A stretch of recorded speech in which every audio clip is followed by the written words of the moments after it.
Hoje é o som de Brad, da banda Brad.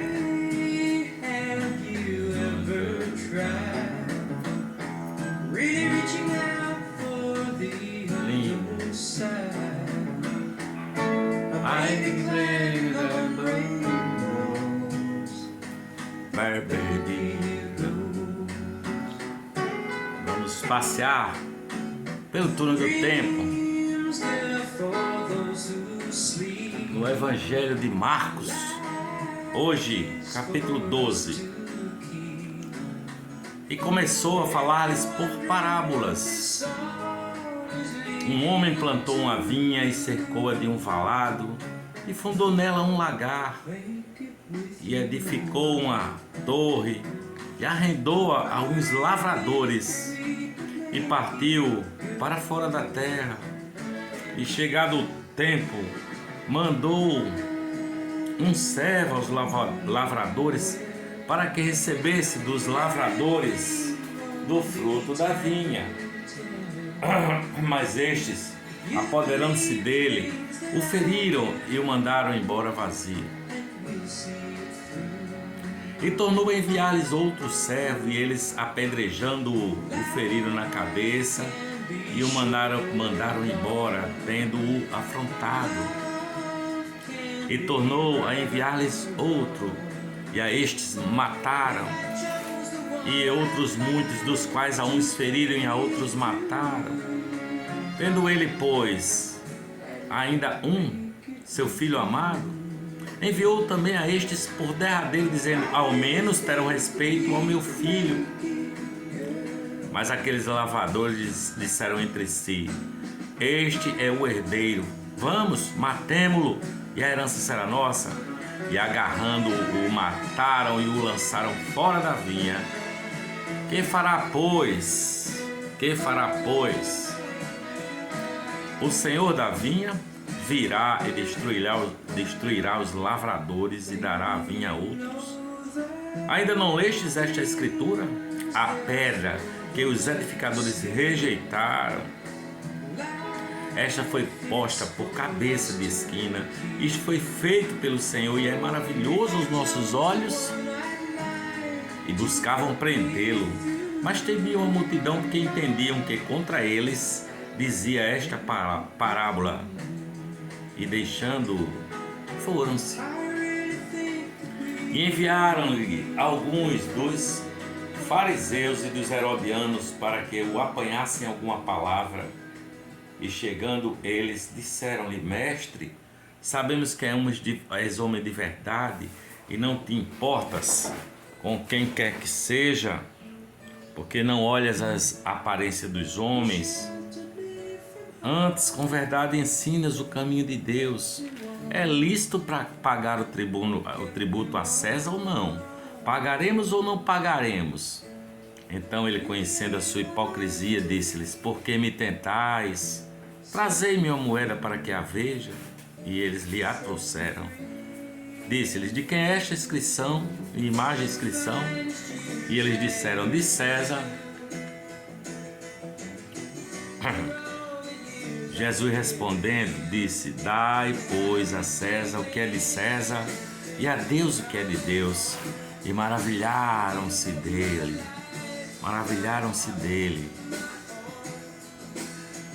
Mestre, perguntando-lhe,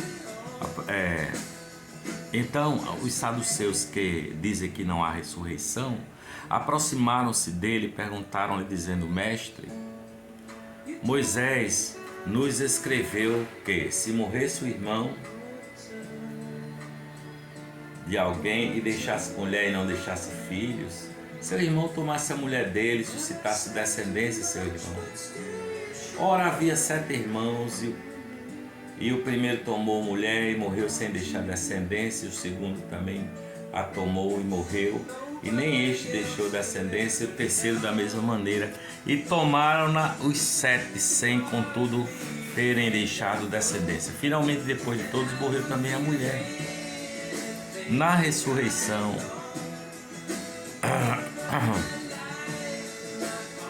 morreu também a mulher. Na ressurreição, pois, quando ressuscitarem, De qual destes será a mulher? Porque os 7 a tiveram por mulher. E Jesus respondendo lhe disse: porventura não errais vós em razão de não saberdes as Escrituras, nem o poder de Deus? Porquanto, quando ressuscitarem dos mortos, nem casarão, nem se darão em casamento, mas serão como os anjos de Deus. E acerca dos mortos que houverem de ressuscitar, não tendes lido no livro de Moisés, como Deus lhe falou na sarça, dizendo: eu sou o Deus de Abraão, o Deus de Isaque, o Deus de Jacó? Ora, Deus não é de mortos, mas sim é Deus dos vivos. Por isso, vós errais muito. E aproximaram-se dele um dos escribas, que os tinha ouvido disputar, e sabendo que ele lhes tinha respondido bem, perguntou-lhe: qual é o primeiro de todos os mandamentos? Jesus respondendo disse: o primeiro de todos os mandamentos é: ouve, Israel, o Senhor, nosso Deus, é o único Senhor. Amarás, pois, ao Senhor teu Deus de todo o teu coração, de toda a tua alma e de todo o teu entendimento e de todas as tuas forças. Este é o primeiro mandamento. E o segundo mandamento, semelhante a este, é: amarás ao teu próximo como a ti mesmo. Não há outro mandamento maior do que estes. E o escriba lhe disse: muito bem, mestre. O escriba lhe disse: muito bem, mestre, com verdade disseste. Há um só Deus e não há outro além dele, e que amá-lo de todo o coração, de todo o entendimento, de toda a alma, de todas as forças, e amar o próximo como a ti mesmo é mais do que todos os holocaustos de sacrifício. E Jesus, vendo que ele havia respondido sabiamente, disse: não está longe do reino de Deus. E já ninguém ousava perguntar mais nada. E falando, Jesus dizia, ensinando no templo: como dizem os escribas que o Cristo é o filho de Davi? O próprio Davi disse pelo Espírito Santo: o Senhor disse ao meu Senhor: assenta-te à minha direita, até que eu ponha os teus inimigos por escabelo dos teus pés. Pois se Davi mesmo o chama Senhor, como é logo seu filho? E a grande multidão o ouvia de boa vontade. Guardai-vos dos escribas, que gostam de andar com vestes compridas e das saudações nas praças, e das primeiras cadeiras nas sinagogas, e dos primeiros assentos nas ceias, que devoram as casas das viúvas, e isso com pretexto de largas orações.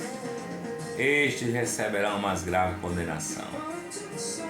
E estando Jesus assentado defronte da arca do tesouro, observava a maneira como a multidão lançava o dinheiro na arca do tesouro, e muitos ricos depositavam muito.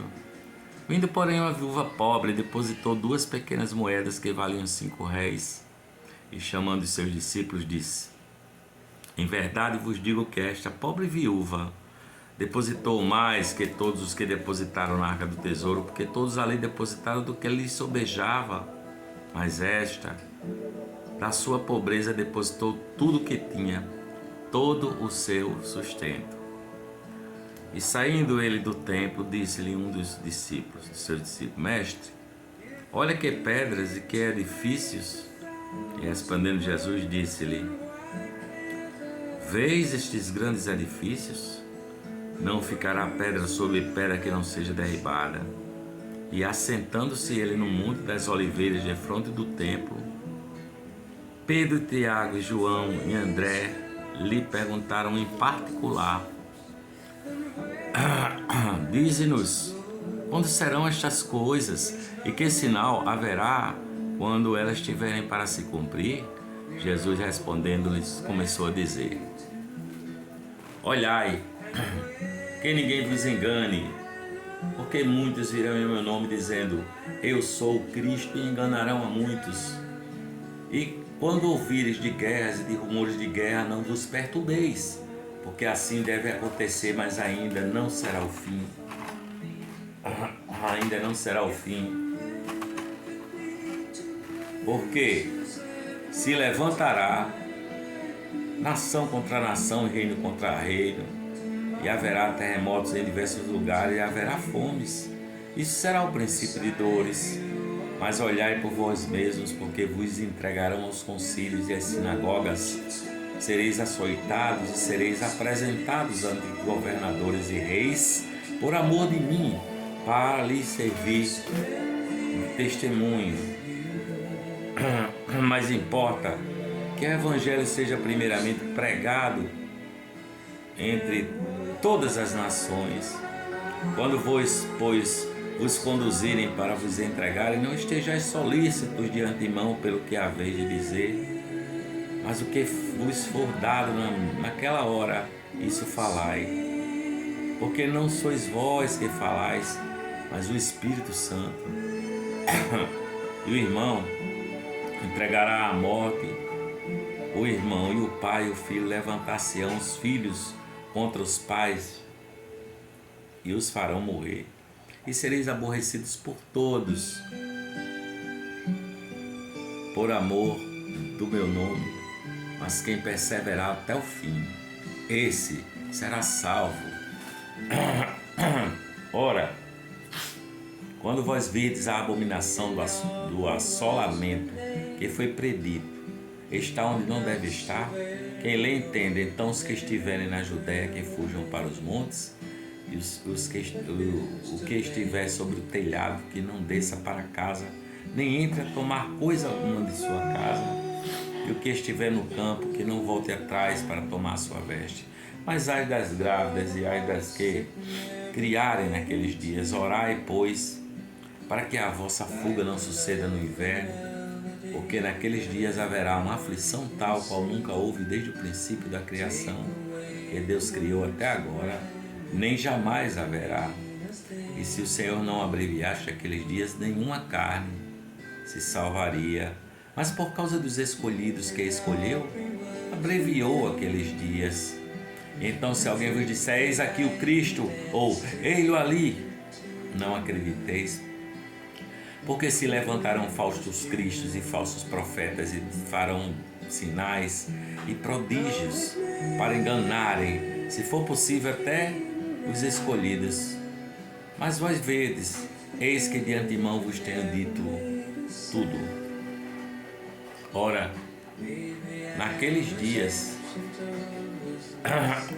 depois daquela aflição, o sol se escurecerá e a lua não dará sua luz, e as estrelas cairão do céu, e as forças que estão no céu serão abaladas.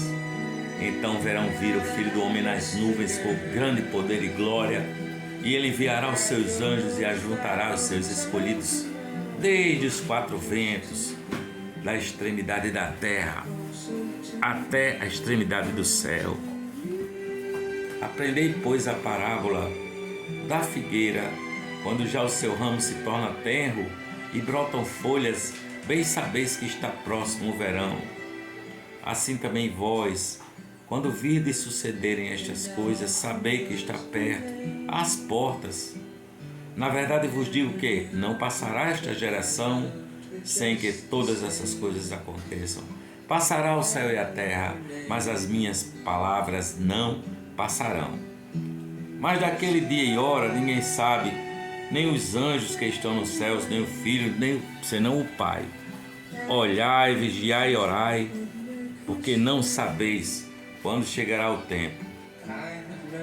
É como se um homem partindo para fora da terra deixasse a sua casa e desse autoridade aos seus servos